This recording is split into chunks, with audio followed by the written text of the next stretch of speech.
प्रदेश सरकार की मंत्री श्रीमती नीलिमा कटियार जी,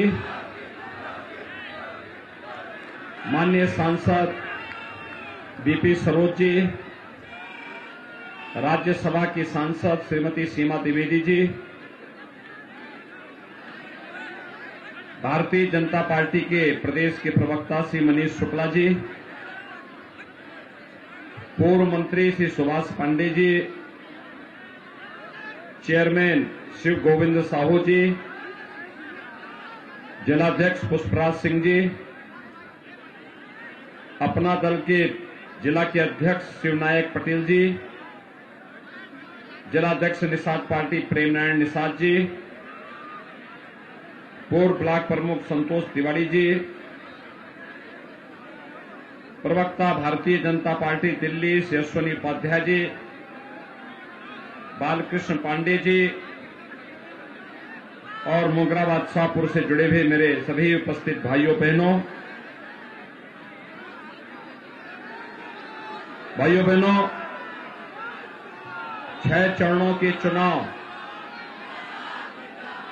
के बाद मैं आपके बीच में 7वें चरण में भारतीय जनता पार्टी के प्रत्याशियों के समर्थन में अपील करने के लिए आया हूं। हम सब जानते हैं कि विपक्ष जो चुनाव की घोषणा के बाद नए नए गठबंधन बनाकर के नए नए तौर तरीके अपना रहा था, दूसरे चरण के बाद ही उनकी हवा निकल गई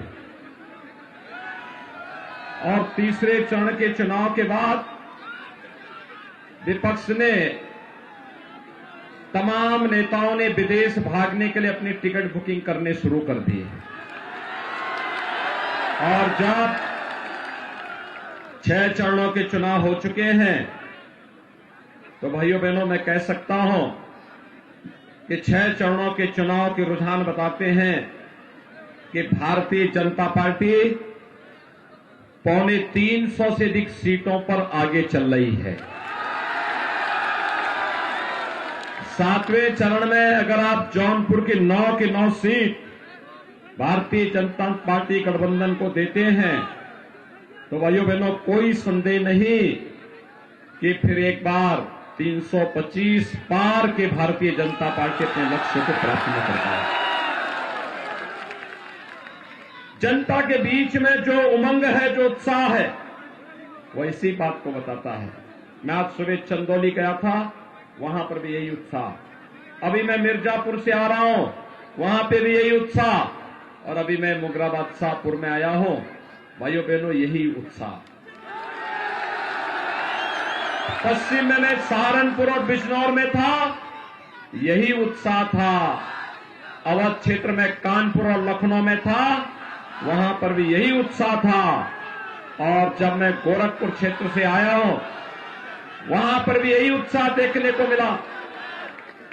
बुंदेलखंड में तो विपक्ष की बोनी नहीं खुलने वाली है। और भाइयों बहनों इसीलिए मैं आया हूं जौनपुर में कि जौनपुर मोगरा बादशाहपुर में अगर विगत वर्ष 2017 में आपने गलती नहीं की होती ना, तो आपके यहां ये आरोप भी नहीं लगता कि यहां के द्वारा चुना गया विधायक दल बदल करके दूसरे दल में भाग गया।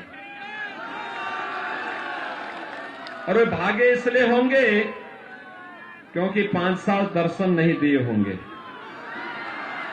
सही बोल रहा हूं ना? और इसीलिए तो अब फिर नाम रूप बदल करके लोग जनता के बीच में जाएंगे, लेकिन जनता उनसे ज्यादा परिपक्व है। और मैं इसीलिए आपके पास आया हूं भाइयों बहनों।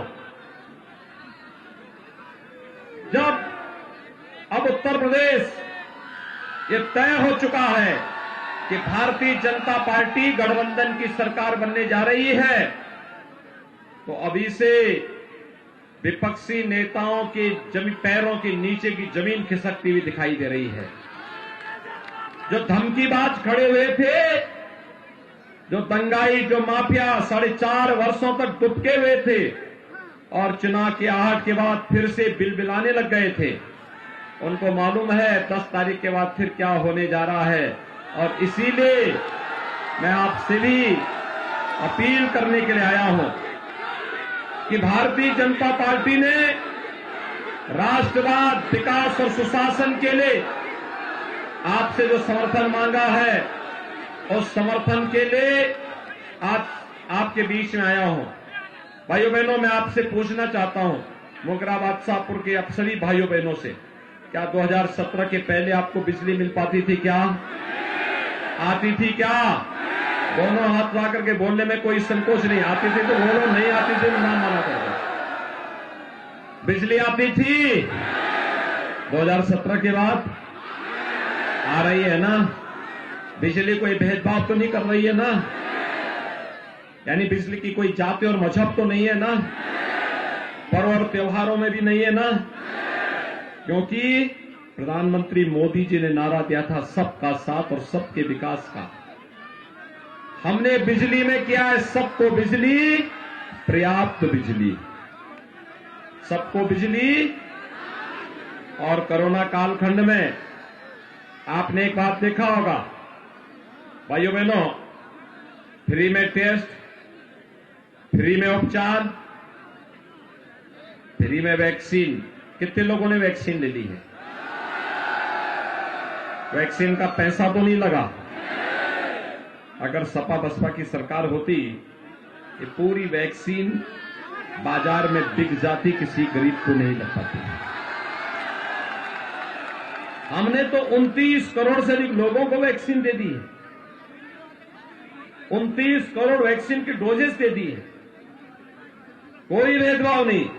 और वैक्सीन फ्री, तो डबल इंजन की सरकार है, महीने में 2 बार राशन भी फ्री। मिल रहा है कि नहीं मिल रहा है?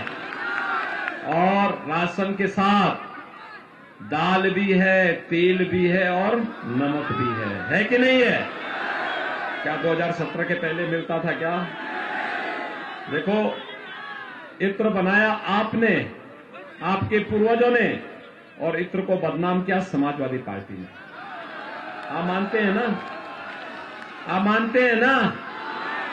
देखो, ये जो गरीबों का राशन था, विकास का जो पैसा था, ये लोग जहां पर उस पैसे को इकट्ठा करते थे, उसने क्या लिखा था वहां पर? इत्र।